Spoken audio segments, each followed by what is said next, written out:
Muraho neza ndabaramukije nanone Yesu nashimwe kandi Yesu nahimbazwe. Mbahaye ikaze ku ijambo ry'Imana ry'uyu munsi ndetse no kuri Women in God Ministry Channel. Imana ibaha umugisha kubwo gufungura iyi video. Ijambo ry'Imana ry'uyu munsi turarisanga mu rwandiko Pawulo yandikiye Abefeso, ibice bibiri, turasoma mu murongo wa mbere dusoreze ku murongo wa 10.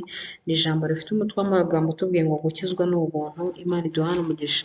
Ariko reka mbere yo kurisoma tubanze dufatanyirize hamwe duce bugufi imbere y'Imana nkuru kandi imbere y'Uwiteka umuremyi wacu dusenge. Turakubashye nanone Mana yacu, uri umubyeyi udukunda, tugushimiye neza n'urukundo rwawe, tugushimiye imbabazi zawe, tugushimiye uburinzi bwawe, tugushimiye Uwiteka ko utwitaho nta kiguzi twatanze, izina ryawe rihimbazwe. Muri uyu mwanya n'aya masaha ndakwinginze ngo ururukire kubana natwe, Mwuka wawe wera w'ubwenge abane natwe kandi uduhe kumva ndetse no gusobanukirwa icyo tubwira. Urakoze Mwami, ni mu izina rya Yesu mbisabye nizeye, amen. Reka dutangire dusome rero. Ijambo riratubwiye ngo namwe yarabazuye, mwebwe abari bapfuye muzize ibicumuro n'ibyaha byanyu, ibyo mwagenderagamo kera mukurikiza imigenzo y'isi, mugakurikiza umwami utegeka ikirere, ari we mwuka ukorera mu batumvira. Kandi natwe twese twahoze muri bo dukurikiza ibyo kamere yacu yifuza, tugakora ibyo kamere n'imitima byacu byishakira. Kandi ku bwa kavukire yacu twari abo kugirirwa umujinya nk'abandi bose. Ariko Imana kuko ari umutunzi w'imbabazi, yaduhinduranye bazima na Kristo kubw'urukundo rwinshi yadukunze. Ubwo twari dupfuye tuzize ibicumuro byacu, nuko ituzurana nawe, itwicaranya nawe mu ijuru mu buryo bw'umwuka. Turi muri Kristo Yesu kugira ngo ibihe bizaza bizerekane ubutunzi bw'ubuntu bwayo buhebuje byose. Itugirira neza muri Kristo Yesu. Mwakijijwe n'ubuntu kubwo kwizera, ntibyavuye kuri mwe, ahubwo ni impano y'Imana. Ntibyavuye no ku mirimo kugira ngo hatagira umuntu wirarira, kuko turi abo yaremye ituremeye imirimo myiza muri Kristo Yesu, iyo Imana yiteguriye kera kugira ngo tuyigenderemo. Amen. Nshuti bakunze bo Women in God Ministry, dusomye amagambo meza cyane. Aya ni amwe mu magambo nkunda. Ijambo ritubwiye ngo turabe Imana yaremye ituremeye imirimo myiza ngo tuyigenderemo muri Kristo Yesu. Kandi iyi mirimo Imana ngo yayiremye kera, yayituremeye kera, ntabwo ari ukuvuga ngo ni bya biremwe nonaha, ahubwo ngo ni iyo Imana yiteguriye kera kugira ngo tuyigenderemo.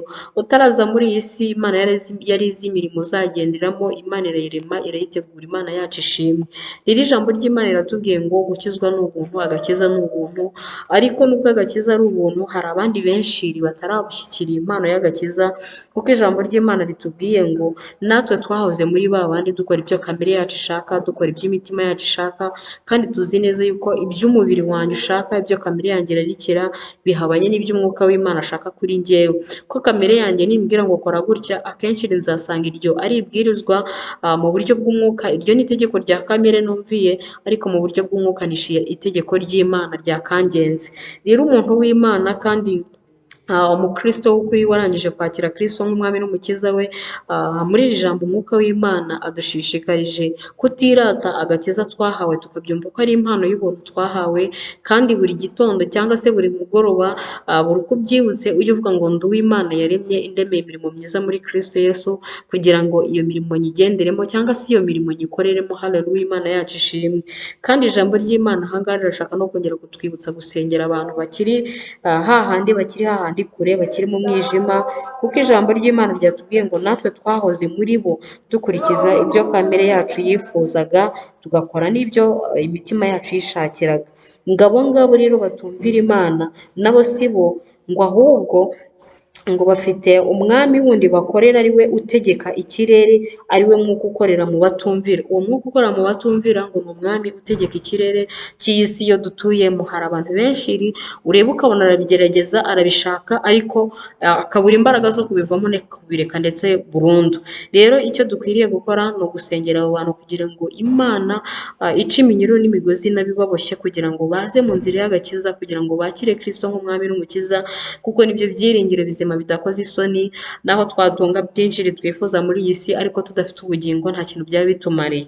Rero ujye ugira umwete wo gusengera bene so batarakizwa, ujye ugira umwete wo gusengera abantu b'Imana, abo muziranye, abo ubona batarakizwa bakigendera mu nzira zo kamere yabo yifuza gusa, badahereza umwanya n'iby'umwuka, tubasengere kugira ngo tubagarure kuri Kristo Yesu. Ikindi kinejeje, abamaze kwakira Yesu nk'umwami n'umukiza, ijambo riratubwiye ngo Imana yatuzuranye nawe ngo kandi twicaranye nawe mu buryo bw'umwuka mu ijuru. Haleluya!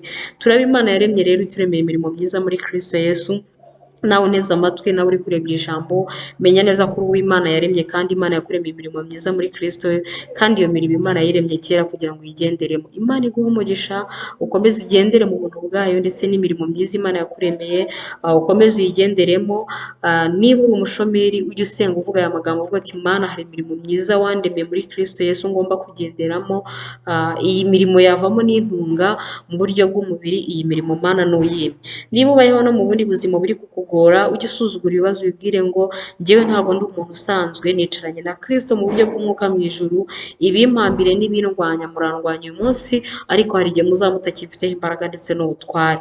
Imana ibahe umugisha rero kubwo kureba ijambo ry'Imana kuri iyi channel, mukomeze mudutere inkunga muri ibi biganiro mubisharinga, kandi nimba wabikunze ntukagende udashyizeho like, dufatanyire ivugabutumwa, dufatanye umurimo w'Imana. Imana ibahe umugisha nawe utaha. Bye.